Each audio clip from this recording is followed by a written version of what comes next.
বাড়ির প্রিয় মানুষদের আবদারে ছুটির দিনে বানিয়ে নিয়েছিলাম মাটন বিরিয়ানি।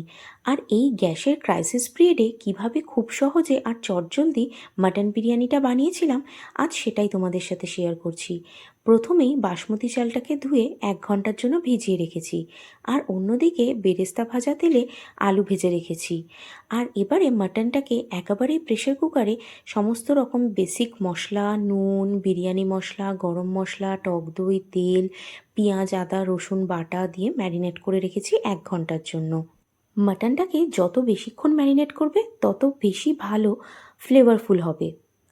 এবার রাইসটাকেও নুন, গোটা গরম মশলা দিয়ে 90% কুক করেছি। আর মাটনটাকেও 90% সেদ্ধ করে নামিয়ে রেখেছি। এবার মাটনেরই রোগানে ভাজা আলুগুলো দিয়ে সেদ্ধ করে নিয়েছি। এবার সব কিছু অ্যাসেম্বল করার পালা।